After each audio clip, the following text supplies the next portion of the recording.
do you reckon? Jen, you ever been on a case where something niggles at you, or something just not quite right? The evidence is overwhelming. The suspect you've got in your sights is a prick. Everything points to him. Except the niggle.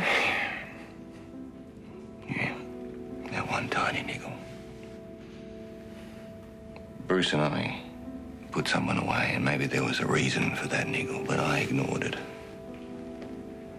Now, Juliet Gardner is pretty convinced that she's got something, And suddenly it's back again. the niggle. Yeah. What's she saying? Well, someone's feeding us some information. Someone who thinks that the evidence was planted.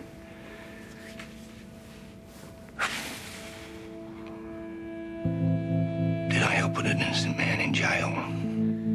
How? Well, I was the one that found the bloody thing. Well, you have to talk to her. Find out what she knows. Otherwise, she can never put it behind you.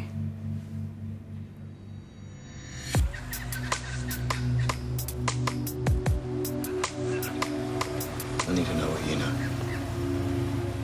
I need you to be straight with me first. Okay. Fire away. No. I'm not giving another word to that paper. This is for you. You maintain you had no concerns about the new evidence showing up during the first trial. No. The judge ordered a new trial. We presented the new evidence, the golf club, and a jury convicted Majors. I didn't have doubts. Not then, not now. Nick, you were either a knowing party to a conspiracy and planted that golf club, or someone has used you. Who? Bruce Dalton? I know of nothing that was done illegally in the Dane Majors case now. My question's, who's feeding you this line?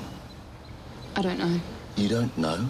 I mean, how can you call yourself a journalist if you don't even know you your... question my integrity? Oh, it's so easy for you to point the finger, isn't it? Did you see Tani with her face smashed in? Did you have to go and tell her parents? How far would you go to make sure you got a conviction? Majors was guilty. That's not the question. How far would you go? I did not plant evidence.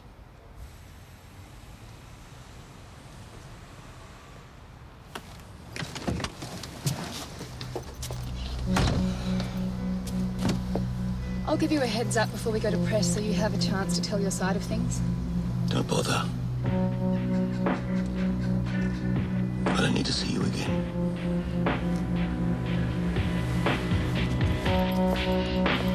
Time before being strangled. So she was tortured. She was tortured. Probably for the whereabouts of the money. And in the end, she gave it up. So this is sounding more and more like the Ackermans coming back to reclaim their stash, isn't it?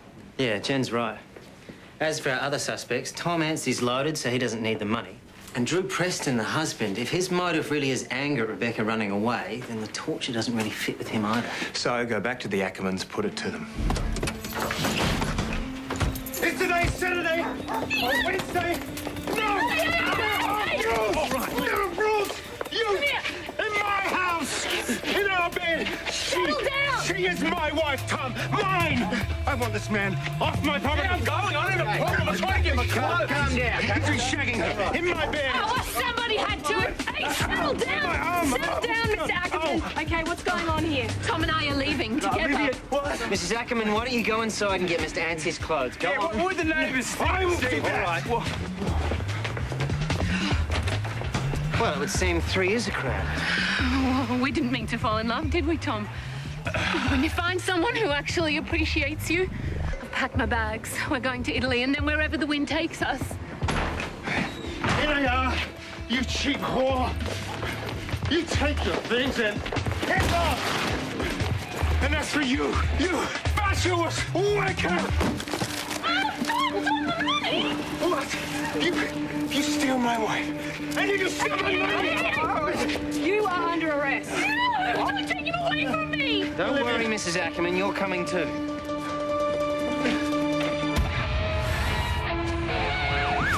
You set Tom on the 2 girls, didn't you? You told him to get your money back using whatever means possible. No. And then as a reward, you'd run off together taking the cash. That was Tom's idea, not mine. I don't believe you. Where did Tom take the girls after the party? Where did he hold Rebecca while he was torturing her? Stop it. Tom's not like that. He wouldn't do that. How do you know? How well do you actually know this guy? I know enough. Where does he live? By the bay. He runs on the beach. Oh, what does he do for a living? He's in business. Real estate, retail, finance? I don't know. Married? Divorced? Does he have any kids? Olivia, how do you think he got the money back? He said he'd spoken to the girls. Did he tell you this? On Sunday, he called me in the afternoon and said he needed a lift. Where was he? I picked him up just off the highway near Tullamarine. He said he'd been at a friend's barbecue. It was the truth. I could smell it on him. And this was when he told you the two girls had run off together? He said we should do the same thing. Take the money and go overseas, have an adventure. I wanted to think about it. Then when I got home, Drew Preston was there making a fuss. Yeah, his wife was missing. I couldn't help him with that. Rebecca Preston may have still been alive at that point. He could have saved her life.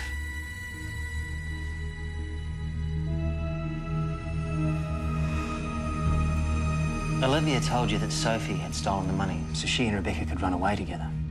But they had to wait for their car to be repaired. And then they made one major mistake. They went back for one last swingers party, where you made your move.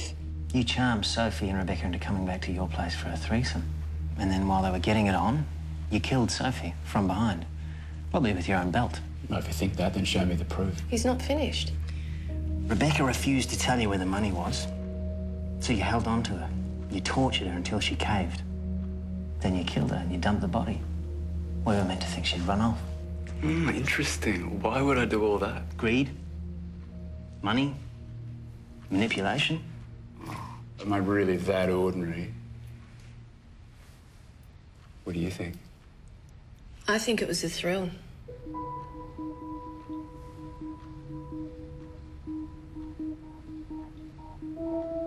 Well, I think that the killer didn't intend to kill Sophie. Just frighten her. Find out what she'd done with the money. Then watching her on top of Becky, looping the belt around her neck and snap. He had the best orgasm ever. Then Becky's tears, her terror when he tied her up so he could go and dump Sophie's body. A buzz, a literal buzz. The thing was, he needed to hurt her, to make her tell him what they'd done with the money. That just made it more enjoyable. He went to war and felt nothing. Not till Sophie, not till Becky. The thrill. You seem to know this killer pretty well. Trouble is, without any proof, you can't have him. True. I remembered you go to your gym every day. I figured I'd check, see if you went there on Sunday or if you did just go to this barbecue. It's funny, your gym doesn't have any member called Tom Anstey. So I showed them your picture. Oh, you mean Tom Brown? It was strange. You popped in, you used the change room for 5 minutes, and then you left.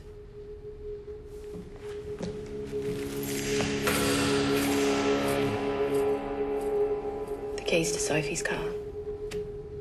It's a big mistake leaving those in your gym locker. Thrill seeker.